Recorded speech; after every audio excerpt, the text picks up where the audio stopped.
All right, Honors Chem. This is your average atomic mass practice.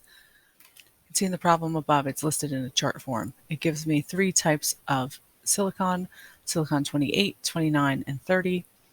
I've got percent abundances for each of them and atomic masses listed in the last part of the table. I need to solve this for the average atomic mass. We need to calculate mass times percent divided by 100. Do this for each isotope. If you don't do it for each isotope, you're going to get the wrong answer, okay? Remember, do it for each isotope, and then step 2 is to add them up. What I mean by add up isotopes is to add up the answers you get from each isotope. All right, I'm going to let you do this, and after this little break, I'll be back to explain it. When you are doing these, remember you want to use the actual masses that they give you. Don't use these values unless the others are not available. So for silicon 28, I'm using the mass of 27.97693. I'm going to multiply that by 92.23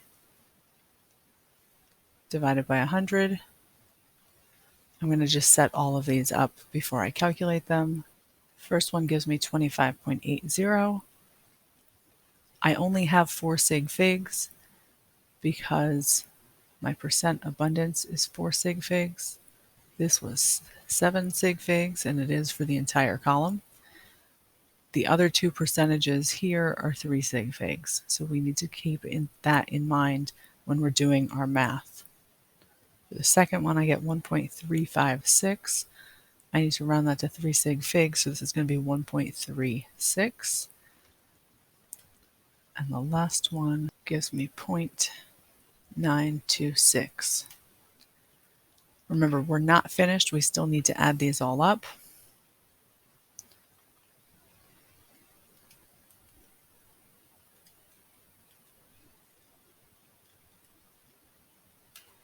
You're going to get a raw answer of 28.086. Because I am adding here, I'm looking only at the number after the decimal. I have 2, 2, and 3. My answer needs 2 after the decimal, so I'm going to round it to the 8. So this is going to be 28.09 AMU for my answer. Here is number 2. I'm going to pause this and give you some time to work through it. Now that you've had that time to figure this one out, let's go over it. This time, I have rubidium. I've got two different isotopes with 2 different masses and percent abundances. We will start with rubidium 85, which has a mass of 84.9118. Multiply it by the 72.15%, divide by 100. That gives you 61.26.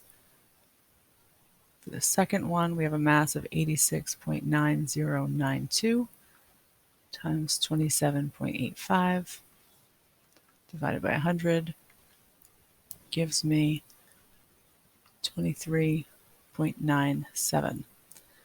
The reason I only have 4 sig figs here is because each of my percent abundances are 4 sig figs. The atomic mass is bigger in terms of number of sig figs. So we're going with least, which is 4. Add these two up, and you are going to get 85.23. This is your final answer because both of them have 2 after the decimal that we just added up. 2 after, 2 after. My answer has 2 after. We're done.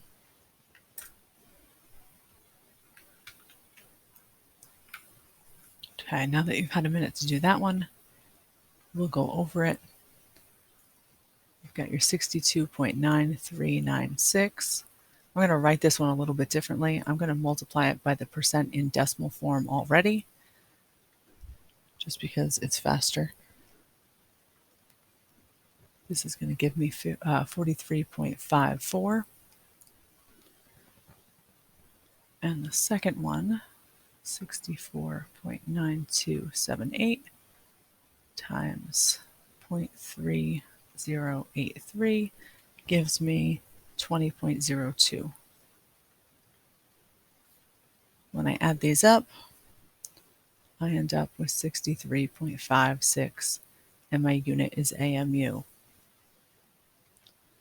All right, there's one more I'm going to have you practice. This one is similar to what we did in class, but this time it has the actual mass numbers for them. So go ahead and work on that, and let's see what you get. All right, going over this one, we only have 2 isotopes, so this shouldn't take very long. We have 34.969 as our first mass. I'm going to multiply that by 0.7578. I've just already divided this by 100 without necessarily showing the work. This gives us 26.50. The second one is 36.966 times 0.2422. This gives me a mass of 8.953. When I add them up, I'm going to get 35.453, but my final answer will be 35.45, and that is because of sig figs. In each of the answers for the isotopes, I went with 4 sig figs because there are 4 in each of my percent abundances. My masses had 5. For the final answer, when I add, I'm looking at after the decimal. I have 2 after the decimal in my first answer and 3 after the decimal in my second answer, which means my final answer needs to have 2 after the decimal, which makes this 35.45.